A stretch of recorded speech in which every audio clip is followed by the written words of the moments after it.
Abra sua Bíblia no livro da Carta aos Romanos,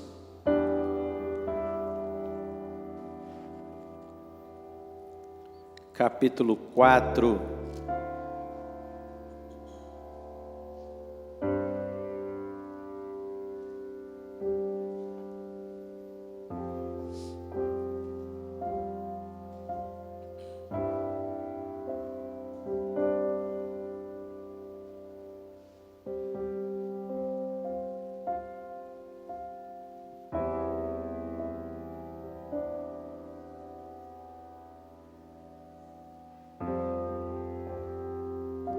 Se tiver alguém aí perto de você que está sem a Bíblia, né? Compartilha com ele a Bíblia. Ali. Tem alguma Bíblia aí atrás? Leva ali para aqueles irmãos ali. Presta aí, ô Romilson, a sua aí. Pronto. Romanos capítulo 4. Glória a Deus. Diz assim, versículo 18, 4:18.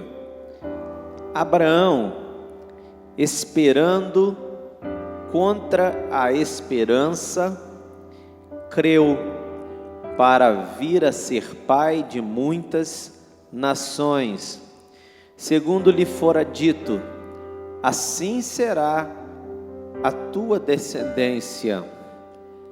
E sem enfraquecer na fé, embora levasse em conta o seu próprio corpo amortecido, sendo já de 100 anos e a idade avançada de Sara, não duvidou por incredulidade da promessa de Deus, mas pela fé se fortaleceu, dando glória a Deus, estando plenamente convicto de que Ele era poderoso para cumprir o que prometera, pelo que isso lhe foi também imputado para a justiça. E não somente por causa dele está escrito que foi dito, que foi levado em conta, mas também por nossa causa, posto que a nós igualmente nos será imputado, a saber, a nós que cremos naquele que ressuscitou dentre os mortos, a Jesus, nosso Senhor, o qual foi entregue por causa das nossas transgressões e ressuscitou por causa da nossa justificação. Diga glória a Deus. Feche os teus olhos. Senhor, esta é a tua palavra, ela é poderosa, viva e eficaz. Ela e não eu tem poder de produzir transformação na vida de cada um dos teus filhos aqui, de mudar opiniões, destinos, direções. A tua palavra, ela tem o poder de colocar todas as coisas em seus devidos lugares. Ela é poderosa, Senhor. Pela tua palavra vivemos, cremos, estamos aqui. Pela tua palavra todas as coisas foram feitas, Senhor, nesse mundo. Obrigado por tudo, Jesus. A tua igreja vive pela tua palavra e nós estamos aqui por ela. Eu te agradeço por tudo, Senhor.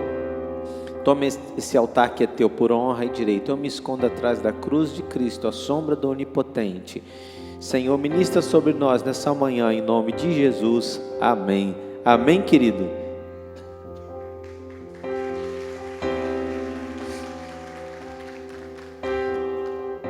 Nós temos um texto aqui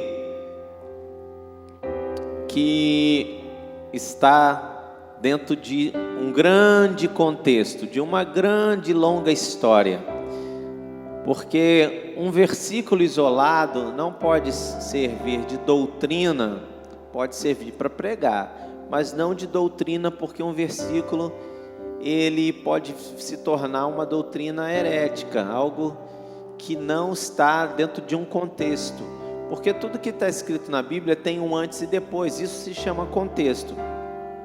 Nós estamos aqui lendo em Romanos, já é no tempo, né, da graça, já é como a gente estuda na escola, descer depois de Cristo, mas de algo que foi escrito muito antes de Cristo, algo que começou, porque o texto que nós lemos é a história que começa lá em Ur dos Caldeus, lá na Mesopotâmia, aonde o Senhor Deus encontra um homem que ele agrada desse homem.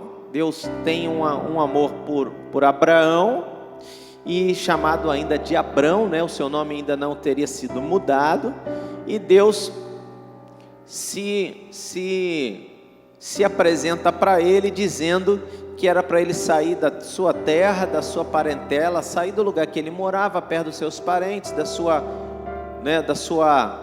ali do lugar de seu, que ele estava bem estabelecido, porque Deus tinha uma grande obra com ele. Ele já era casado com ainda Sarai, que viria a ser chamada de Sara posteriormente. Ele era casado com Sara e ele estava ali, e nessa região. O Senhor diz para ele que era para ele sair dali, porque ele ia peregrinar, ele ia caminhar por lugares que ele não sabia onde era, mas que o Senhor ia guiar. Você às vezes já tomou decisões que Deus falou, ou você sentiu no seu coração, ou achou que Deus falou, ou foi a sua própria opinião, que falou assim, sai da tua casa, vai morar em tal lugar, vai morar em tal bairro, sai desse emprego, vai, e a gente diz assim, eu senti isso. E essas decisões que você tomou pode ter sido boas, tendo tido um bom resultado ou não. Por exemplo, a minha família, os meus antepassados, parte deles moraram em Jacarepaguá. Eu descobri isso, eu gosto de história, e gosto de estudar genealogia. Só que as informações são muito assim, soltas, Você vai procurar, por exemplo, a minha família é Oliveira. Você vai procurar Oliveira na internet, é muito Oliveira. Quem disse que é a sua?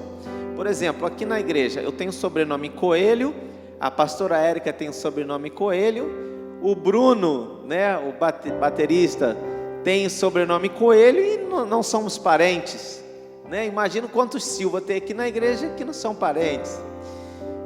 Mas eu consegui achar num site,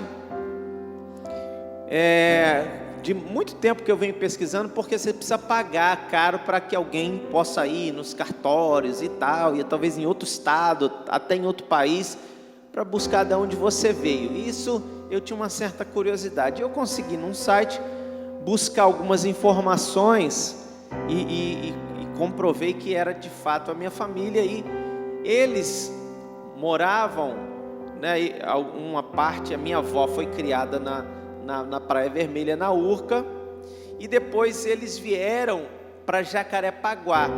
Eu tenho um tio que morou no Leblon, tio assim, tio da minha avó. E então a família depois veio por cargas d'água, eu não sei, vieram morar em Jacarepaguá. E esse eu vim descobrir agora, há pouco tempo, morando em Jacarepaguá. E aí meu avô veio de Itapiruna, conhece a minha avó, não sei como, em que circunstâncias, porque eu sou um dos netos mais novos, meu avô já morreu há muitos anos, e ele conhece minha avó, e eles vão morar num lugar de fazenda, e o lugar de fazenda podia ser para o lado de cá, mas eles foram lá para dentro de Nova Iguaçu, a terra da laranja, e meu avô tinha um sítio, e moraram lá, e lá desenvolveu-se muito pouco, e aqui desenvolveu muito mais. Então, quando eu vim morar para cá, eu trago os meus filhos comigo, que os meus filhos moram aqui, minha esposa, agora está morando minha irmã, e tem um sobrinho. E quando eu vim me mudei para cá, no início de 2017, em janeiro ou fevereiro? Janeiro de 2017 que eu mudo para cá, a gente teve assim até o dia da mudança foi muito forte, foi uma nostalgia, foi um sentimento assim de indecisão. Será?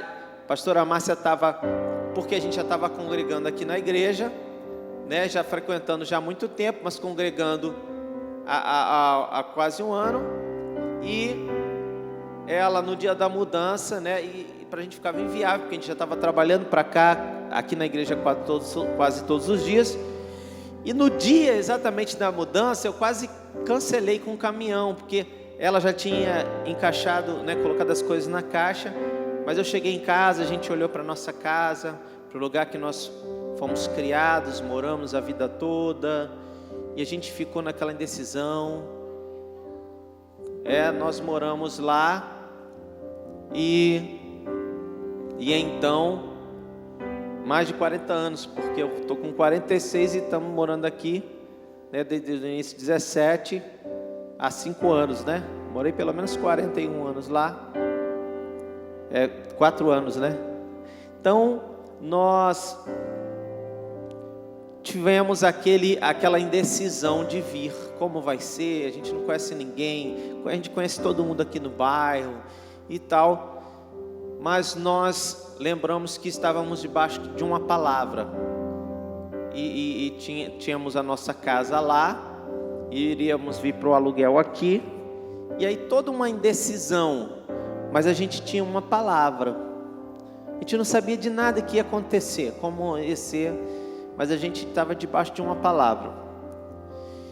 E aí nós viemos e tudo foi acontecendo, nos estabelecemos, hoje não queremos, amamos o lugar que a gente morou, mas a gente não quer mais voltar só para visitar os amigos e parentes lá, mas nós viemos e o Senhor confirmou e nos estabeleceu, e eu, como eu disse para vocês, há cerca de 2 anos atrás eu pesquisei e consegui descobrir que a minha família já morava aqui, parte da minha família. Eu ainda não consegui ir na casa de ninguém, né, porque eu vou ter que contar a história toda. Eu sou filho de fulana, da sua mãe, da sua tia e tal, contar.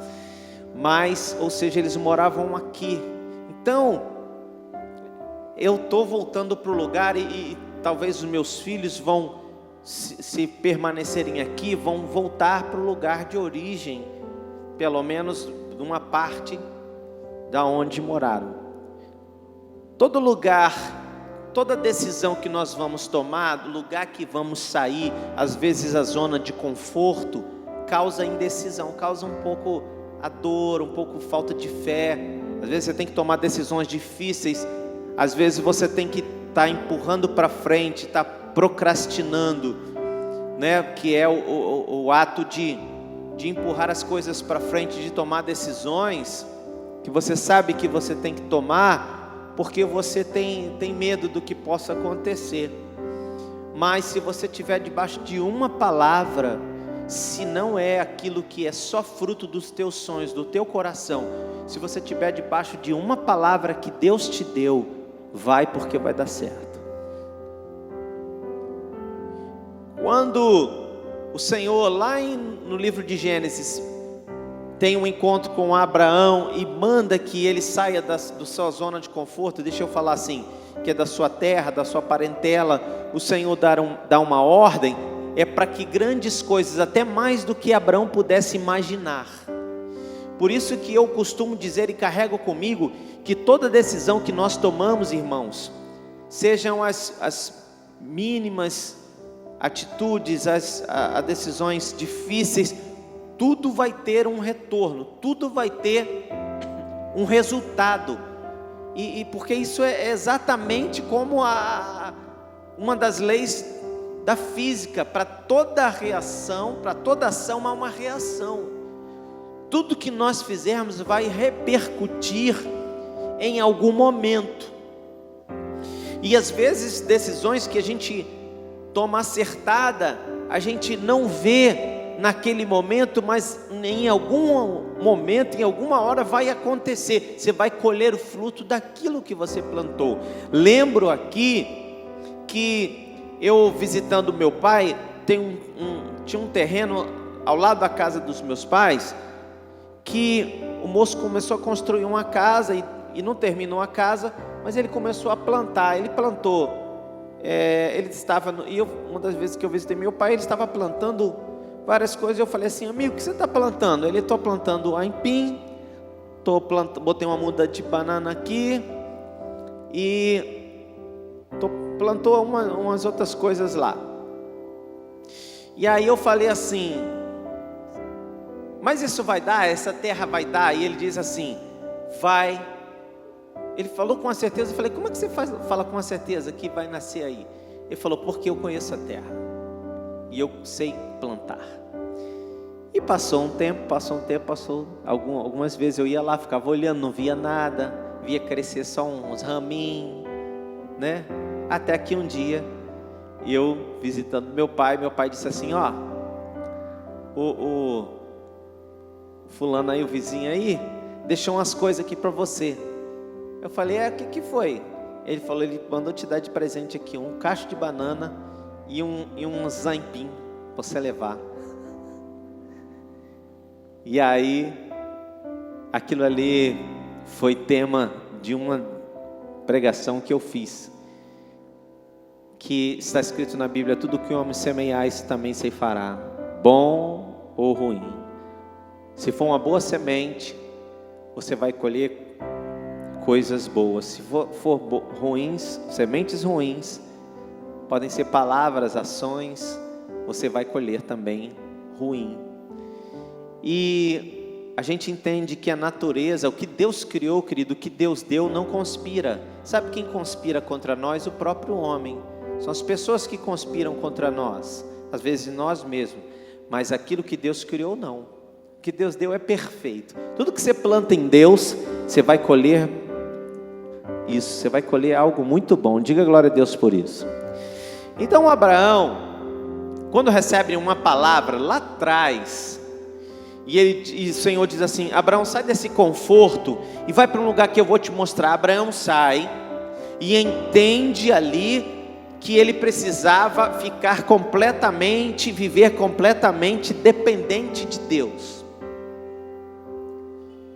E a gente fala isso muito, nós, idades diferentes que nós temos aqui, adolescentes, jovens, adultos, idosos aqui nessa manhã, e cada um carrega a sua história, a sua experiência, e a experiência, ela é maravilhosa. Eu tenho 46 anos, vou fazer 25 de casado, e 46 anos dentro do Evangelho, mas mesmo assim, eu preciso viver completamente dependente de Deus.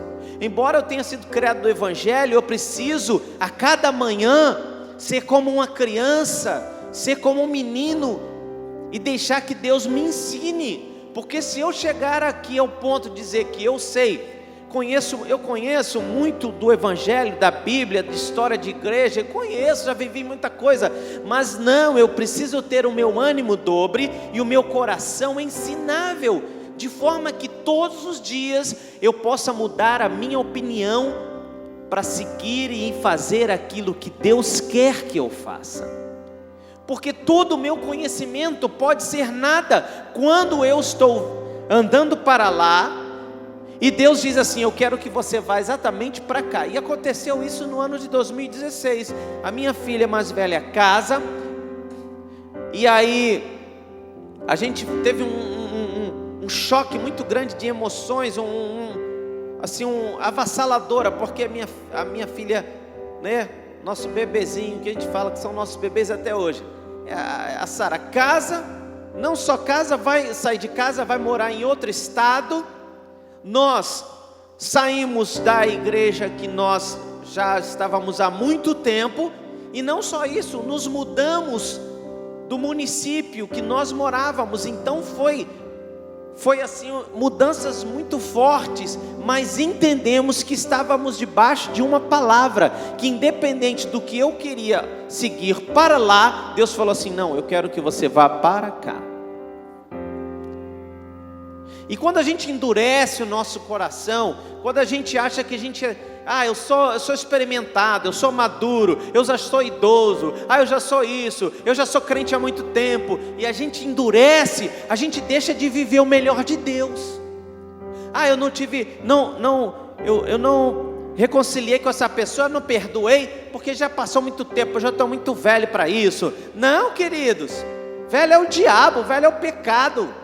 Você, a Bíblia diz em 2 Coríntios 5,17, que aquele que está em Cristo, nova criatura é, as coisas velhas já passaram, tudo se fez novo. Seja para mim que sou cristão há muito tempo, você que é há mais tempo ou menos, você que é cristão ou não, você que é de qualquer religião, não importa. Se você estiver em Cristo, deixar o Senhor Jesus tomar sua vida, o seu coração, você é uma nova criatura. Não importa o que você fez para trás, todas as besteiras que nós já fizemos na nossa vida, que falamos, não importa. O Senhor nos dá hoje uma oportunidade para começar tudo de novo, nos dá uma vida e uma oportunidade novinha. Ele tem para nós nessa manhã. Você crê nisso? Diga amém. Abraão já tinha vivido muita coisa, mas Deus fala assim: Abraão, sai dessa terra, sai dessa parentela. Abraão já não tinha mais o sonho de ter filho. Abraão já não tinha mais o sonho de constituir família, de brincar com seus filhos, ver seus netos.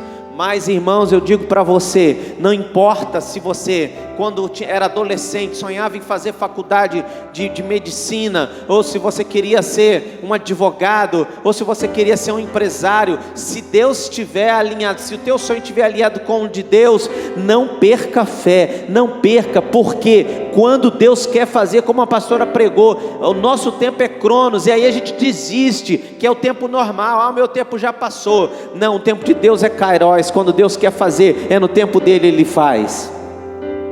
Eu conheci um moço, eu estava uma vez numa obra da igreja, e estávamos peneirando a terra preta para o embolso, um monte de gente trabalhando na igreja, numa obra, numa construção, né? E eu estava ali com um irmão peneirando a terra. Aí esse irmão, devia ter uns 30 no máximo, e esse irmão já tinha 55 anos, sei lá. E aí eu disse: querido, a gente conversando, ele falou: pastor, eu não tive muita oportunidade, eu fui até a terceira série e tal. Eu falei assim, essa história que o senhor vai contar para os seus netos? Aí ele falou assim: por quê, pastor? Eu falei assim: porque você pode mudar essa história. Você está vivo, você não está aqui, está com força ainda, peneirando areia. Aí ele Eu falei assim: então, quando seus netos crescerem, você pode contar uma outra história para eles. Você não precisa contar a história de que você viveu na roça, e que você pode contar, é muito lindo, que você trabalhou muito e tal, ok.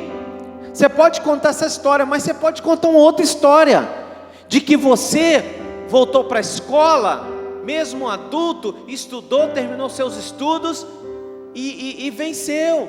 E aí ele ficou pensando assim: pastor, você acha que dá tempo? Eu falei: vai, cara, faz um supletivo, termina os estudos do primário, faz o ensino médio, faz um supletivo, mas termina o 2º grau pelo menos, tem o diploma do 2º grau nas suas mãos. E não foi exatamente isso que ele fez? E passou um tempo, alguns anos, eu pude ver o testemunho dele, ele me agradecer, porque aquele conselho mudou a história daquele moço, daquele senhor. Abraão achava que não podia mais viver os seus sonhos, mas ele estava debaixo de uma palavra, de uma dependência do Senhor. Então, quando nós lemos esse texto aqui, nós estamos lendo aqui, volta aqui no 18 comigo, do capítulo 4 de Romanos.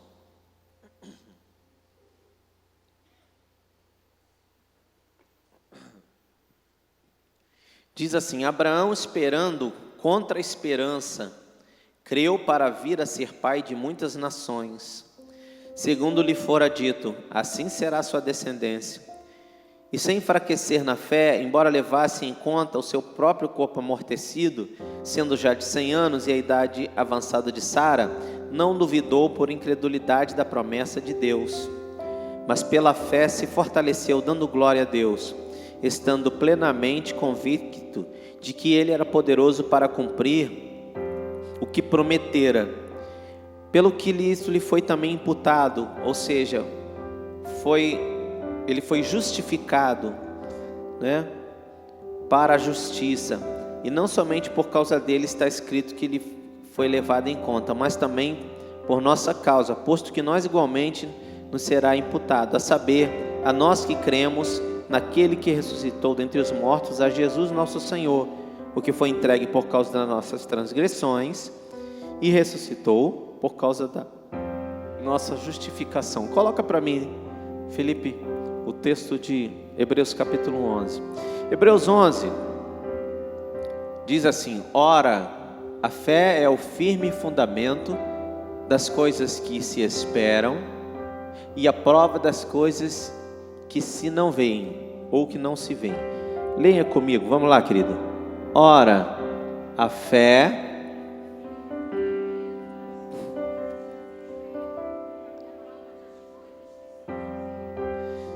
é um versículo mais contraditório que eu já li na Bíblia.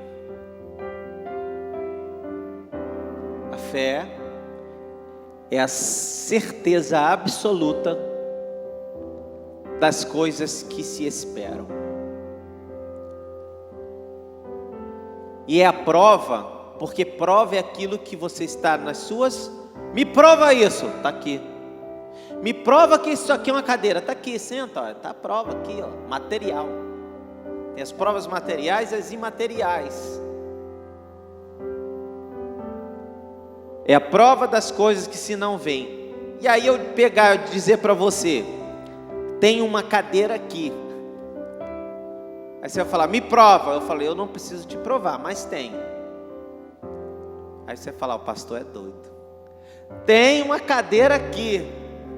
Você vai sair daqui rindo e falar assim, o pastor continua afirmando uma coisa que eu estou vendo que não tem.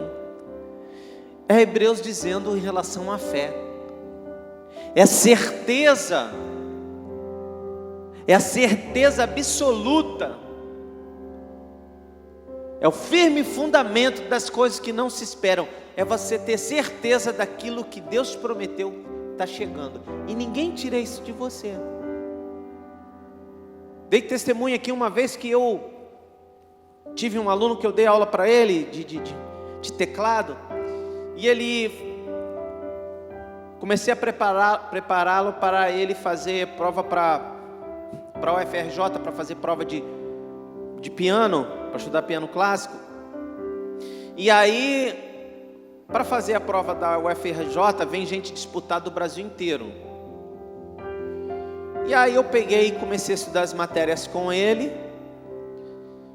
E ele foi num culto na minha igreja. Eu falei, vai lá que eu vou ministrar uma palavra e eu quero que você vá lá, que Deus tem algo para você. E aí aquele menino foi lá. E eu estava ministrando naquele culto e eu falei assim, amados, existe nesse momento, e a gente estava naquela época numa campanha, meu Deus, isso é muito forte, quero que você pegue isso no teu espírito nessa manhã. A nossa igreja, que é co-irmã dessa daqui, que essa igreja aqui já abençoou na época, na obra lá, ó, a catedral mandou um caminhão de tijolo para lá, para a obra da igreja, e nós éramos muito parceiros, e somos até hoje. Então uma igreja lá dentro de Nova Iguaçu, onde nós morávamos, cujo pastor é meu sogro, pastor presidente José Cícero, e minha sogra, quando ainda éramos membros de lá, eu peguei um garrafão de água desses, né, 20 litros, né? Peguei um galão e pintei ele todo de dourado e fiz um furo na tampa para passar moeda. Eu falei assim, irmãos, a gente tinha um terreno do lado da igreja, bem grandão. A igreja era pequena, mas tinha um terrenão que não era cimentado e que não era coberto. E a gente queria fazer as festas da igreja ali, festas do jovem. E aí a gente fez um grande multirão e cimentamos aquele quintalzão. Ficou bom. Mas quando chovia, a gente não podia marcar festa, porque você sabe, quando você marca para ir na praia, chove, né? A gente marcava a festa, chovia. E aí o que acontece? Nós falamos assim, nós vamos fazer esse galpão. E aí mandamos fazer um orçamento. E o galpão, e aí eu falei assim, um irmão lá da igreja que era serralheiro, né? Com outro irmão, falou, pastor, a gente vai gastar aí uns 10 mil reais de de material e a gente mesmo que faz. A gente vai usar o ferro tal e tal, vamos cobrir aqui. Aí, tudo bem. A gente não tinha esse dinheiro. A igreja humilde, eu falei, vou botar. Aí Deus me deu a ideia. Eu tinha visto isso na igreja do pastor amigo meu, eu falei, vou fazer aqui também. Botei o galão lá, falei que um galão daquele, eu acho que dava 10 mil reais de moeda de R$1. Acho que cabe isso. E aí eu falei assim, irmãos, cada culto você vem aqui, não é a oferta principal da igreja, isso aqui é a oferta da cobertura. E aí então, os irmãos, tinha irmão que deu aquela empolgada inicial, né? Tem uns que trocavam R$50, R$20 de moeda de R$1 e tim. Aí foi, né? E aí, nós então fomos, o galão ficou assim, não saía mais disso. Mas o Senhor no meu coração, o Senhor falava assim, foi eu que dei a palavra, eu que prometi, vou fazer esse galpão vai sair. E aí, irmãos, um irmão da nossa igreja, que começou a frequentar lá, ele tinha um engenheiro, um amigo engenheiro, que fazia obras para a prefeitura. Ele tinha uma empresa e prestava serviço para a prefeitura. Ele falou, pastor, eu vou trazer meu amigo aqui para ele dar uma olhada no galpão. Nisso a gente pegou e a gente já tinha comprado alguns ferros, né? Com o que deu com aquele dinheiro. Acho que tinha juntado aí R$1.000. A gente comprou uns ferros para a gente começar, né? Quando esse irmão leva um engenheiro lá, aí o cara falou assim, como é que vocês querem? Aí a gente falou, a gente quer fazer isso aqui, tal. Ele falou, vocês vão botar pessoas aqui debaixo? A gente, já com medo de responder, né? Com esses ferros que vocês compraram aqui, primeiro vento que der, isso aqui vai derrubar tudo. E aí, a gente ficou assim, aí deu aquele negócio assim, né? Aí a gente falou assim, quanto que custa essa obra aí? Aí ele falou assim, do jeito para poder ficar um negócio forte, do jeito que é para ficar seguro, R$100.000. Irmão, a gente estava juntando moeda de R$1.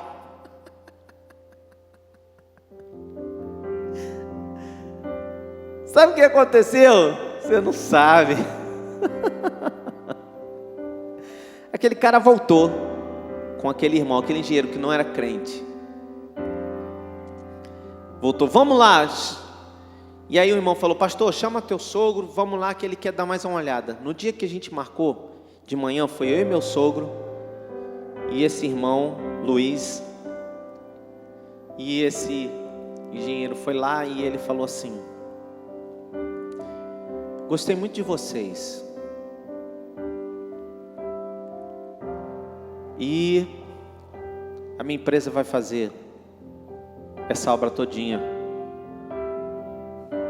Vocês não vão pagar R$1.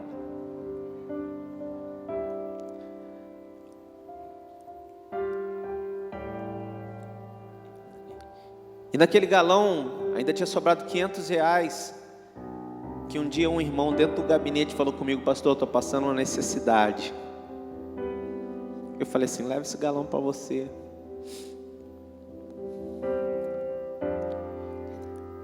Eu achava sinceramente que a gente ia juntar R$10.000 e ia conseguir fazer aquilo, porque Deus falou aquilo no meu coração. Mas o Senhor viu em nós um coração e uma atitude de fé. É igual quando você fala assim com o seu menino, né? Ele fala, eu quero um videogame, pai. E aí ele fala assim, você fala, junta dinheiro então. Ele junta as moedinhas, você sabe que não vai dar, mas você quer ensinar algo para ele. Começa a juntar dinheiro então. Aí você ensina para o filho, né? O valor das coisas. Ele junta R$1, 2, 3. Você sabe que não vai dar, mas aí você está ensinando para ele algo importante. E nós ganhamos aquele galpão que está lá até hoje. Na realidade, onde está o galpão, a igreja aumentou, né? Agora rebaixou. Porque estávamos debaixo de uma palavra de fé. A gente não viu mas a gente tinha certeza. A gente não tinha prova material, a gente não viu o milagre, mas o milagre já estava a caminho.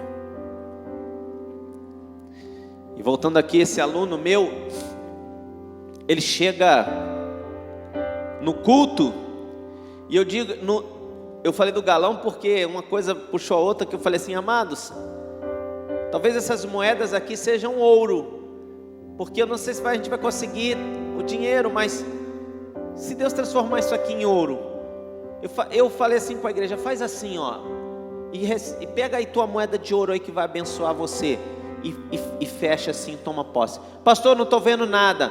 Se alguém disser não estou vendo nada, diz assim: você não está vendo, mas eu estou.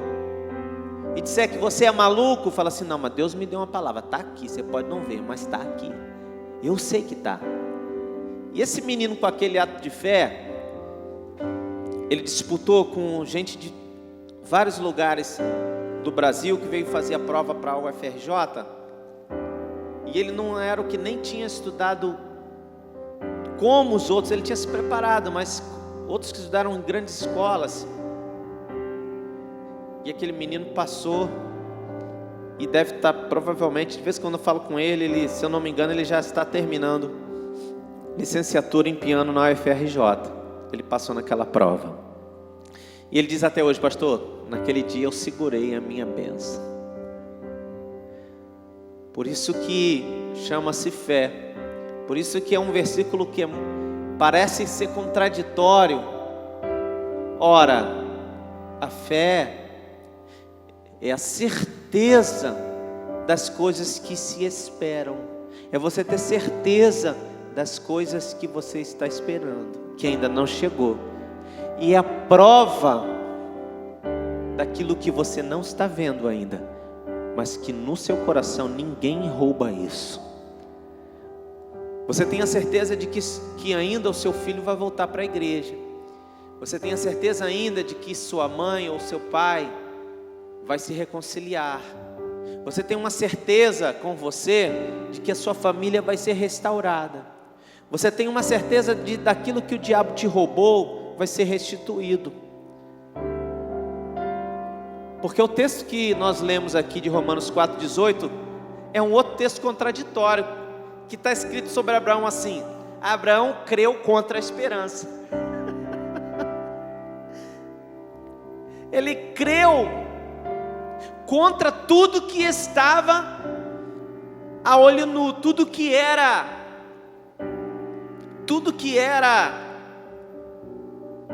visto, porque a gente acredita naquilo que a gente é como Tomé. Quando disseram para Tomé: ó, Jesus apareceu aqui, ressuscitado. Tomé falou assim: eu não estava aqui. Era um dos discípulos. Ele falou: mas não estava aqui, como é que eu vou acreditar? Até que Jesus apareceu no momento que Tomé estava. E aí Jesus não repreendeu Tomé não, mas Jesus falou assim: Tomé, bem-aventurados que não viram e creram. Sabe, amados, é crer naquilo que não existe. Eu creio no meu coração que essas cadeiras se encherão, e não é dos irmãos que vêm no culto à noite, é dos teus amigos e teus familiares, é daqueles que xingam você, que odeiam o evangelho, que odeiam um crente, pastor, mas eu creio que eles vão estar aqui sentados. Eu creio que o Senhor vai abrir uma porta que você tanto está batendo. Nessa manhã, tem um bálsamo aqui nessa manhã, que cura tuas dores emocionais, que não tem um Doril ou um Rivotril que dê jeito, mas tem um bálsamo aqui, a presença do Senhor Jesus, que cura as tuas dores emocionais. Nessa manhã, tem quem põe o bálsamo nessa ferida. Há quem nessa manhã que resgata as palavras que foram ditas e que te machucou, talvez pelo seu esposo, pelos seus filhos, por alguém. Há alguém aqui que tira a vergonha que você passou, está passando, Tem alguém aqui nessa manhã que faz isso, e o seu nome é Jesus. Há alguém aqui que vai ressuscitar sonhos perdidos. Há alguém aqui que vai fazer você crer contra a esperança. Porque não tem mais esperança, pastor. Não tem mais esperança, mas eu creio contra a esperança. Está escrito Abraão esperando contra a esperança. Ou seja, não tinha mais nem a esperança. Diz que a esperança é a última que morre. Então essa já morreu, porque Sara já não tinha mais as regras. Ela já tinha ficado, como é que chama? Na menopausa. Sara já tinha entrado na menopausa. Abraão já estava ali, velhinho. Então quando acaba as regras de Sara, a menopausa, ela se torna infrutífera no sentido de não poder mais gerar. Porque é assim que Deus faz quando a gente não espera, quando a gente não conta, quando as nossas forças acabam, quando as nossas opções terminam, quando nesse momento só existe uma coisa, é a dependência e a fé.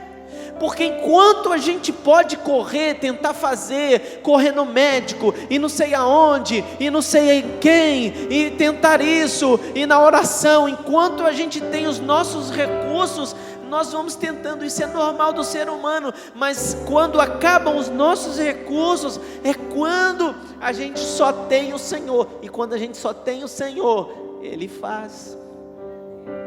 Porque não é o meu e seu tempo, é o tempo de Deus, é o Kairos.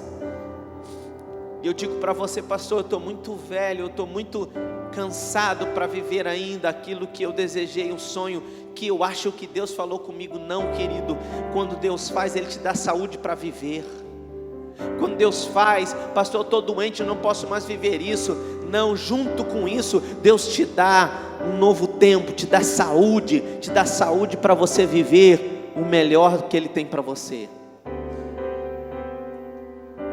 Abraão estava esperando contra a esperança já tinha morrido, e ele creu. E aí, amados, esse texto também diz que isso é igualmente para nós. O final do texto diz que isso também é igualmente para nós, foi por causa de nós. Jesus morreu na cruz por causa de nós. E não podemos fazer como Pilatos. Sabe o que Pilatos fez? Eu lavo a mão, porque levou para Pilatos, depois levou para César, depois levou para Herodes, depois que era um outro governante de uma outra província, traz de novo para Pilatos. Pilatos falou assim: eu lavo as mãos, não tem nada a ver com isso. Pilatos estava altamente implicado com a morte de Jesus. Todos nós estamos. Não adianta você dizer assim: eu não tenho nada a ver com isso, que Jesus morreu. Já era, meu amigo. Você tem muito a ver. Você está altamente implicado com a morte e também com a ressurreição de Jesus. A história que Jesus morre na cruz, eu li uma história que eu guardei até hoje. Um jovem queria casar com uma moça, e ela falou que se ele para casar com ela, ele tinha que entregar a rosa mais bonita, que era um tipo de rosa que só dava fora da época. E ele rodou todas as floriculturas e não achou. Mas ele achou apenas uma muda e plantou na sua janela, num vaso que tem na sua janela. Você já viu umas janelas que tem, né? O pessoal faz assim, mais larguinha, e bota um pouquinho de terra e tal. Jardineira. E ele plantou, mas ele falou: é impossível. Essa menina, para eu casar com ela, ela quer que eu dê essa rosa, e só tem aqui espinho. E um pássaro que ouviu o clamor daquele jovem Porque aquele jovem, todos os dias de manhã, ele ia naquela roseira e falava: você não vai dar não, eu preciso casar com a moça. E um passarinho pousado ali ouviu e ele falou assim: eu vou fazer algo, eu vou cantar tanto, tanto, tanto, vou dar o cântico mais bonito que eu puder, e o Criador vai me ouvir e vai nascer essa rosa. Porque eu quero fazer parte dessa história linda desse moço e dessa jovem. Então aquele pássaro começou a cantar, quase explodia seu peito.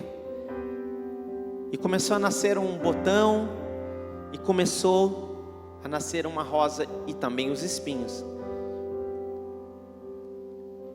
E no último dia que aquele jovem teria a oportunidade para entregar a rosa, o pássaro passou a noite inteira cantando, e a rosa foi crescendo e com os espinhos, e isso furou-lhe o peito, e ele morreu, aquele passarinho entre os espinhos. Aquele jovem pela manhã olha e se surpreende com aquela rosa, a que era necessária, da qual aquela jovem fez questão e colocou como objetivo: você quer casar comigo? Eu quero a rosa, esse tipo de rosa. E aquele jovem viu e ele se alegrou muito, e ele olha aquele passarinho e ele diz assim: nossa, tanto lugar para morrer, que passarinho idiota, morreu logo aqui na rosa que eu vou, no espinho da rosa que eu vou dar para minha noiva.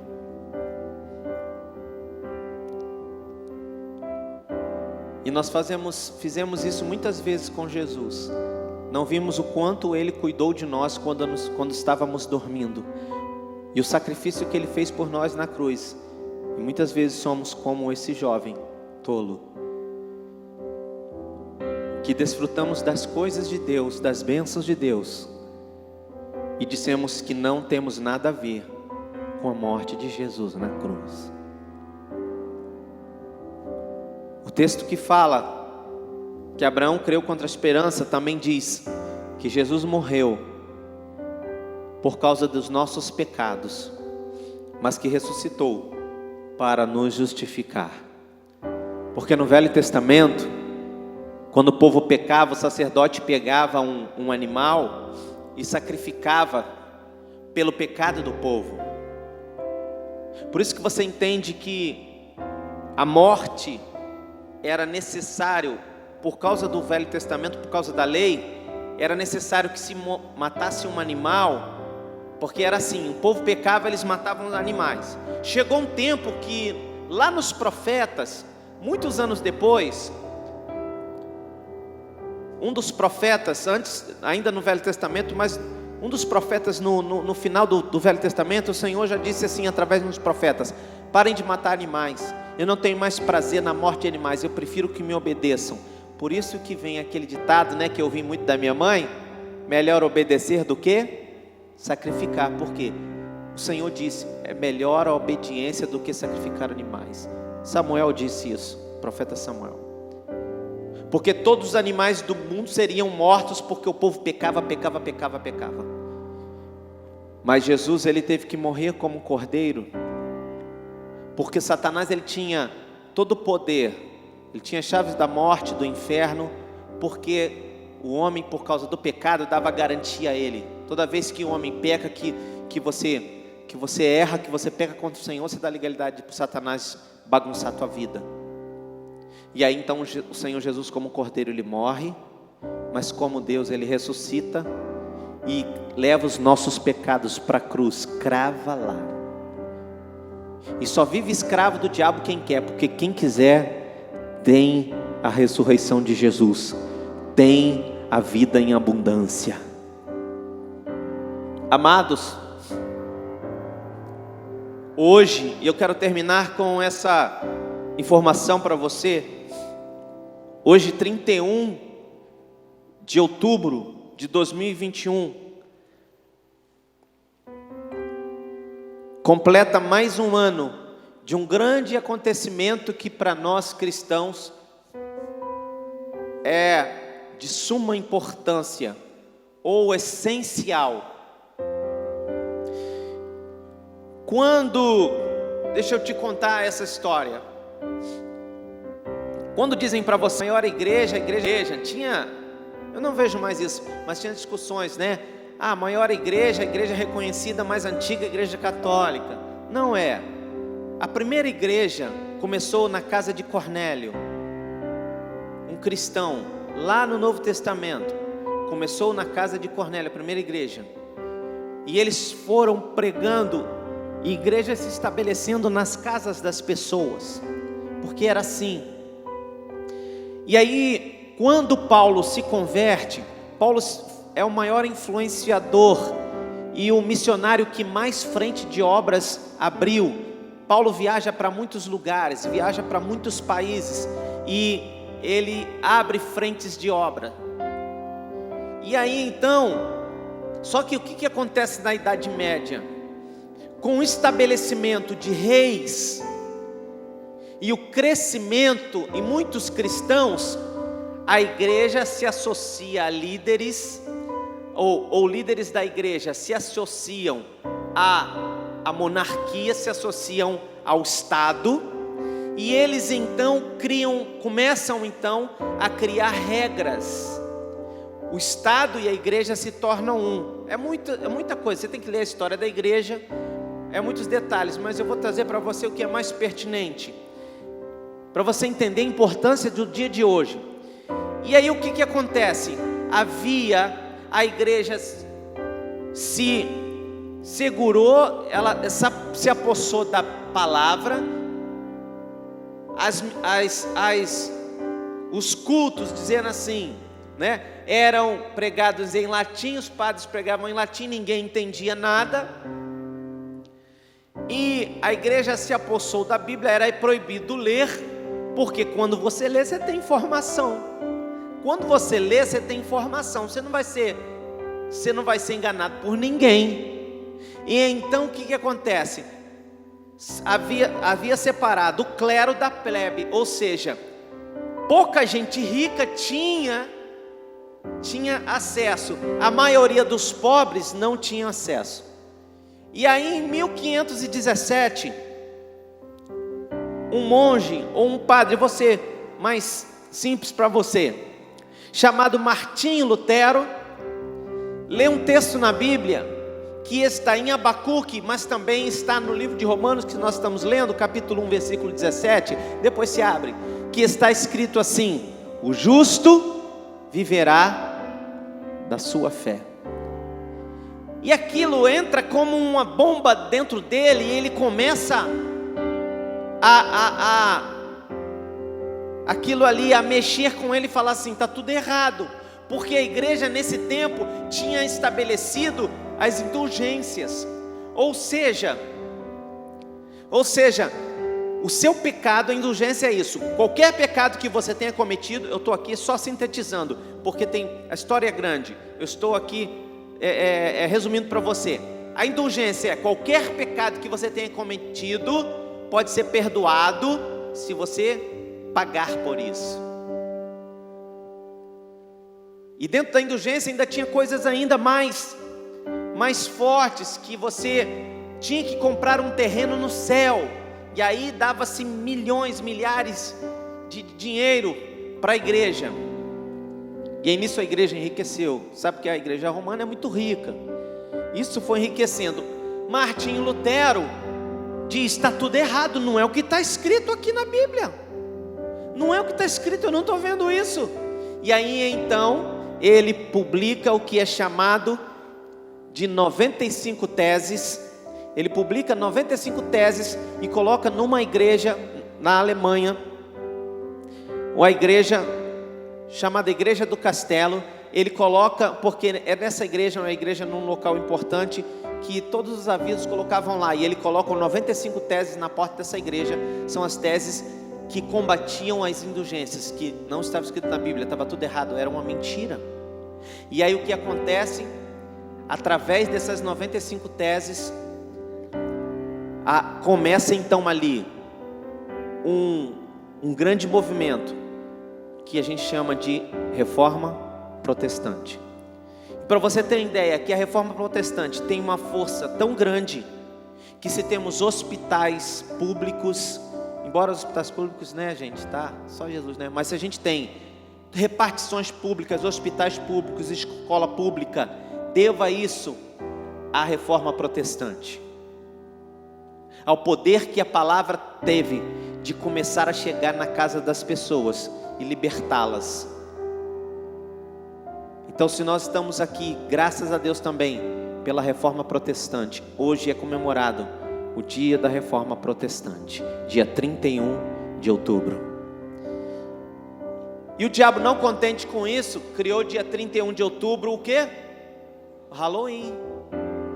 Que por trás das abóboras com cara de bicho e dos doces, tem todo um contexto satânico, justamente no dia da reforma protestante. Mas quem escolhe pela palavra vai ter a vida eterna. Quem escolhe por Jesus nessa manhã aqui, diga glória a Deus. Eu quero fechar, querido, nessa manhã dizendo para você, Paulo continua, ao escritor dos Romanos continua dizendo aqui, a partir do capítulo 5, ele diz assim: justificados, pois, mediante a fé, temos paz com Deus, por meio de nosso Senhor Jesus Cristo, por intermédio de quem obtivemos igualmente acesso pela fé a esta graça na qual estamos firmes e gloriamo-nos na esperança da glória de Deus. E não somente isto, mas também nos gloriamos nas próprias tribulações, sabendo que a tribulação produz perseverança ou paciência, e a perseverança o quê? Experiência, e a experiência, então, para que você tenha esperança, você tem que ter experiência. Para a experiência, você tem que ter paciência. Para a paciência, você tem que passar por tribulação. Você está vendo que tudo que é normal, das nossas reclamações no dia a dia, a gente tem que filtrar e falar assim: poxa, eu estou reclamando de algo aqui, mas espera aí, está escrito que a tribulação que eu estou passando é para me gerar paciência, e a paciência perseverança, e a perseverança e esperança.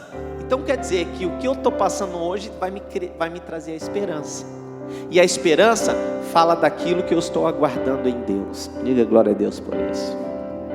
Eu quero que você feche os teus olhos, abaixe a sua cabeça.